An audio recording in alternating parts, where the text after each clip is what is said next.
Hey everyone, Douglas here, and welcome back to the MMT Macro Trader in this market recap for Tuesday, November 15th, 2022. All right, I got two things I want to talk about tonight. We're going to go over a quick recap of where the stock market went today, what happened, and some implications of today's price action.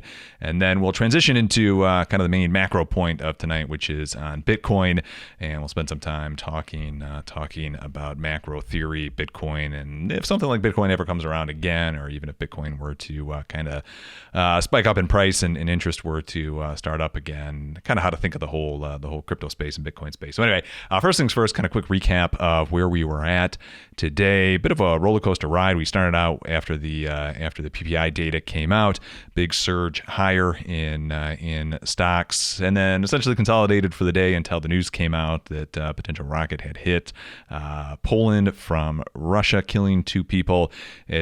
Then, like an hour later, less than an hour later, it was then said that it might have been truly some sort of accidental event, that the rocket was shot down over Ukraine territory and then hit Poland. So obviously a lot of tension happening right now, with at least in kind of geopolitical tension that has spillover into the financial markets. And one of the concerns right now with this is the activity that happens following these sort of kind of major geopolitical events. And one of the things I've been tracking is, are we going to get what I'll call kind of a full GEX cycle, a full gamma cycle to play out? That is a continued build of GEX higher and higher as we approach OPEX, tracking price higher, pushing price higher, which is a sign of a relatively bullish market, as opposed to kind of the pattern that we've seen over the last year, where GEX just continually kind of comes up short and remain in close to negative or near negative regime, with this reinforced selling suppressing price. Are we going to be finally able to break that cycle, puts close out, and then really kind of start the engine on a full bull market rally to emerge out of the last year or so worth of selling? Obviously, geopolitical events like potentially attacks on NATO nations will get people to buy insurance puts, right? And no matter the reason the put is being purchased, it can be kind of a self-fulfilling prophecy, at least when it comes to the implications on markets, because of the hedging activity that takes place. So events like today can certainly derail a budding bullish move that might be emerging. At the end of the day, the news gave way, and we still ended up finishing higher.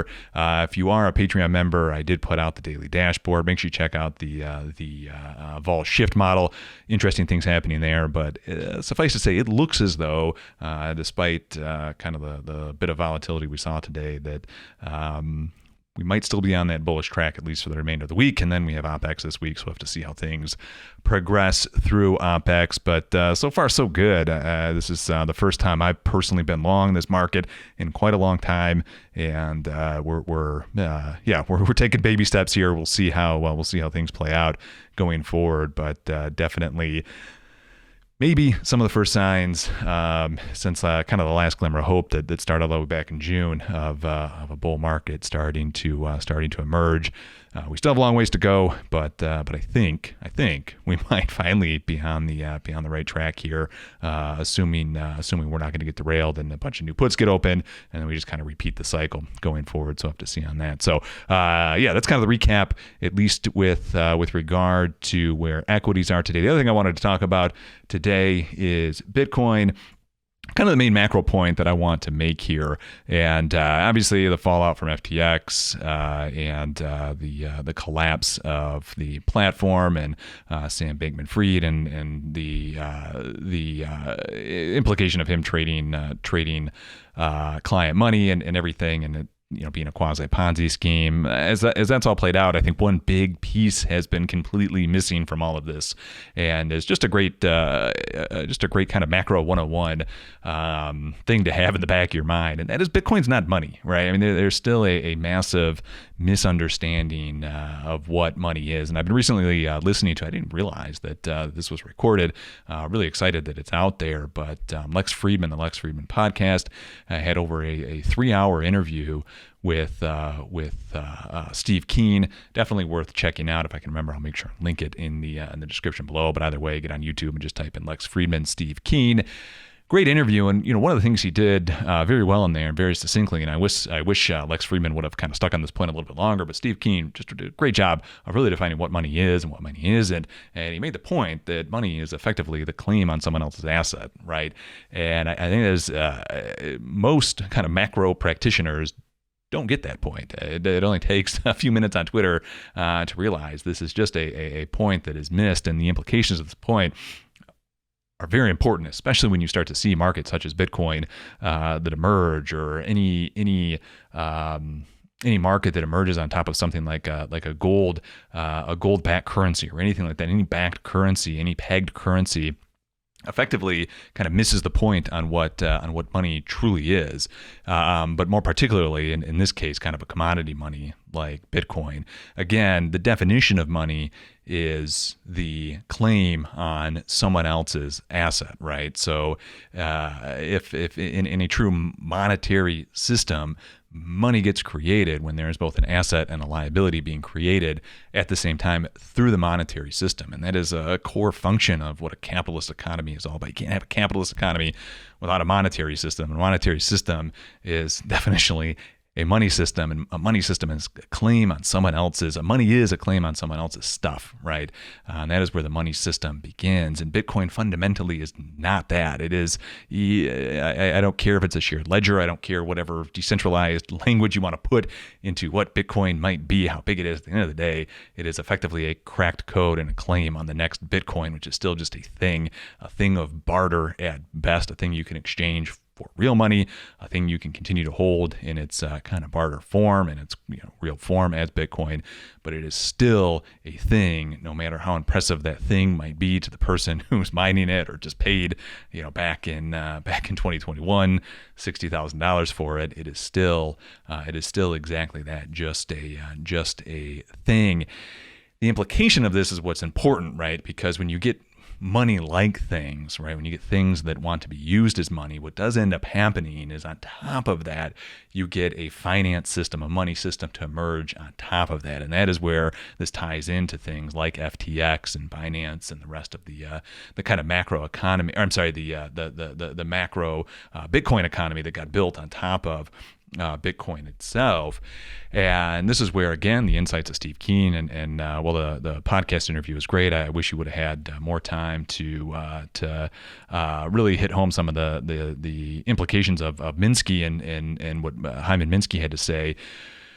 When you get this finance sector that gets built on top, and in this case, on top of Bitcoin, right, where people are essentially needing to create new money, right? In this instance, right, the loans that are being created out, the DeFi that it got ultimately coined as, this actually finance system that gets set on top of Bitcoin, is then creating money, right? And so because it is then creating this claim on someone else's asset.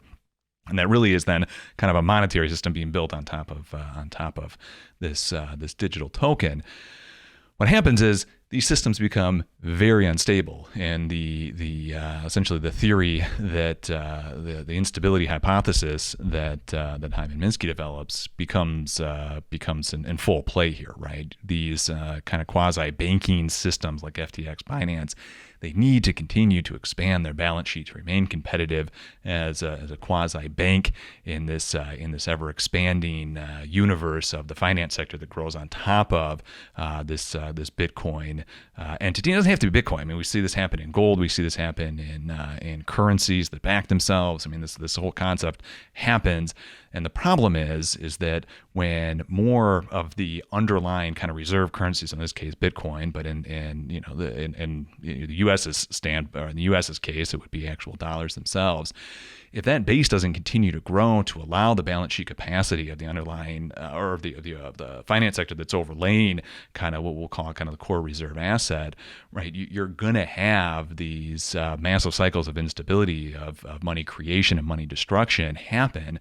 And what ends up happening is the underlying assets, get tied on the balance sheet to the solvency of the overall platform. We saw this with FTX, right? And so as Bitcoin continued to push lower in price, and the other coins that they were trading pushed lower in price, they became insolvent, right? And this probably actually happened, months ago, a long time ago. But eventually what will happen is you'll see this kind of Ponzi finance scheme where in this case, these platforms, FTX, Binance, whatever, and I've done videos on this in the past too. If you look up on my YouTube channel and type in Bitcoin, you can see the correlation between the acceleration of the creation of new Tether versus the price of Bitcoin. The correlation is there, just as you would expect. And so you see the creation of whether these kind of new underlying coins to then continue to bid up the price of underlying assets to keep their balance sheets afloat. And this is exactly what we saw. And eventually the pressure just gets too much. The price of the underlying asset falls. In the case of Bitcoin, we just saw, contraction in the overall economy. Just not enough buying pressure there, not enough new money coming in, and then eventually FTX went bust. And look, I don't know what's going to happen to Binance, but it wouldn't surprise me at all if in fact they are kind of creating Tether to buy underlying assets to keep their balance sheet afloat. Wouldn't surprise me at all. Obviously, there's no regulation. These aren't chartered entities by any stretch. A lot of the stuff happens in the shadow realm, if you will, in terms of their balance sheet operations. And I mean, it wouldn't surprise me at all if a year from now, 2 years from now, 6 months from now, 5 years from now, Binance ends up in the same spot. And maybe we do see another rally in Bitcoin. I've got the chart up in front of me right now. You can see that we are hitting the 1-to-1 618 correlation between this long ABC pattern. So maybe we will. I mean, it's not outside of the realm of possibility that we could see another rally here in Bitcoin. But either way, the main takeaway that I want you to have from this little lecture here is that Bitcoin's not money. At the end of the day, it's not a claim on someone else's asset. That is the kind of core starting point of what money is. And the financial system that got built on top of Bitcoin is just going to be fundamentally unstable. It's going to suffer from the worst of what Hyman Minsky penned in his financial instability model, and it will happen in kind of quick succession. And so it is highly susceptible to kind of the boom and bust. And this is why we have central banks. I mean, we do have a banking system that obviously operates in a capitalist realm. There is going to be capital creation. There is going to be the creation and intervention of new goods, new services, and then there's going to be the destruction of that. And the whole point is we don't want people who just have deposits in the banking system to get wiped out. So we have regulation. We have kind of safety nets. So we can still have the best of the capitalist system without the bust when that happens, affecting everybody. I'm not saying the system's perfect. I'm not saying regulators have done the best job. They obviously haven't. 2008 happened. But the point is we have these things in place specifically so that when that boom and bust cycle happens, it's not taking out the entire economy, which is exactly what we saw from kind of the DeFi standpoint with FTX. So I think that'll be kind of my last point here on the whole Bitcoin FTX, what the implications is, at least for now. And if anything kind of comes of it later, we'll pick up the discussion then. But yeah, let me know your thoughts. Let me know if there's any part of this that kind of needs more discussion. I'd be happy to go a little bit deeper into that. And let me know your thoughts in the comments section below. I love reading them, and we'll certainly engage. If you have any questions or kind of constructive comments, constructive pushback, I'd be happy to engage with that. That's going to be it for today's update. Before I take off though, if you are new here, make sure you hit subscribe, turn that notification bell on as well. If you found this video particularly helpful, give it a thumbs up. And I'm still running the promo over on the Patreon page, patreon.com/MMT Macro Trader. $25, which will get you that price forever. It will raise at the end of November, but $25 to get you locked in. That's the macro update every weekend, and then usually 1 or 2 updates throughout the week. Also access to my Discord channel, where I'll post kind of little tidbits throughout the day as I'm seeing the day play out. So check that out if you're an active trader, active investor, and it's something that would interest you. Anyway, I will wrap things up here. So until next time, good trading, everyone, and we will talk to you then. Bye-bye.